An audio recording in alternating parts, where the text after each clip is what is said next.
కాపు ఉద్యమ నేత ముద్రగడ ఆమరణ దీక్ష 13వ రోజు కొనసాగుతోంది. రాజమండ్రి ఆసుపత్రిలో మొక్కవోని ధైర్యంతో ముద్రగడ దీక్ష కొనసాగిస్తున్నారు.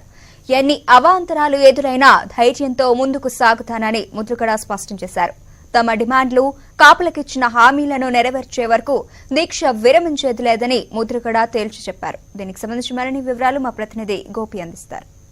లో జరిగిన కాపు మహాగర్జన సందర్భంగా జరిగినటువంటి సంఘటనలో భాగంగా కాపు యువతపై నమోదవుతున్న అక్రమ కేసులు నిలిపివేయాలని, అక్రమ అరెస్టులు నిలిపివేయాలంటూ దాదాపు 13 రోజులుగా కాపు పోరాట యోధుడు, కాపు ఉద్యమ నేత ముద్రగడ పద్మనాభం సాగిస్తున్నటువంటి ఆమరణ నిరాహార దీక్ష ముగింపుకు వచ్చే అవకాశం కనిపిస్తోంది.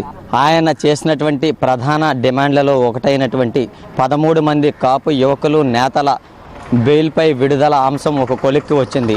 శనివారం 10 మందిని బెయిల్పై విడుదల చేసిన యంత్రాంగం నిన్న మిగిలిన 3 నేతలను కూడా విడుదల చేసిన నేపథ్యంలో ఆయనతో చర్చలు జరుగుతున్నాయి. అయితే ముద్రగడ పద్మనాభం ప్రధానంగా ఏ అంశం గురించి అయితే ఆమరణ నిరాహార దీక్షకు పూనుకున్నారో ఆ అంశానికి సంబంధించినటువంటి ఏ విధమైన హామీలు ప్రభుత్వం నుంచి ఆయనకు వచ్చాయి, ఏ విధమైన హామీలను ప్రభుత్వం నెరవేర్చడానికి అంగీకరించింది అన్నది మాత్రం ఇంకా స్పష్టంగా తెలియాల్సి ఉంది. ఈ నేపథ్యంలో నిన్న సాయంత్రం అత్యంత లేటుగా అందడం వల్ల 3 నేతలు కూడా రాజమండ్రి సెంట్రల్ జైలు నుండి విడుదల కాలేదు. ఈ నేపథ్యంలో ఈరోజు వారి 3 నేతలు ఆకుల రామకృష్ణతో పాటు మరో 2 నేతలు కూడా ఈరోజు విడుదల కానున్నారు. వారు వచ్చిన తర్వాత ముద్రగడ పద్మనాభాన్ని కలిసి చర్చించిన అనంతరం ఆమరణ నిరాహార దీక్ష విరమించే అవకాశం ఉంది. అయితే ఆమరణ నిరాహార దీక్ష విరమించడానికి ఆయన చేపట్టినటువంటి ప్రధాన అంశాలు అక్రమ కేసులను నిలిపివేయాలి, అక్రమ అరెస్టులను నిలిపివేయాలి, విచారణ లోతుగా సాగించాలి, సిఐడి విచారణను అత్యంత లోతుగా పునఃపరిశీలన చేసిన అనంతరం అసలైన నిందితులను మాత్రమే అరెస్టు చేయాలి తప్ప కాపు యువతను, అమాయక యువకులను అరెస్టు చేస్తే సహించేది లేదన్నది ఆయన ప్రధాన డిమాండ్లు. అయితే ఆ డిమాండ్ల విషయంలో ప్రభుత్వం ఏ విధంగా స్పందించాలన్నది ఇంకా స్పష్టత లేదు.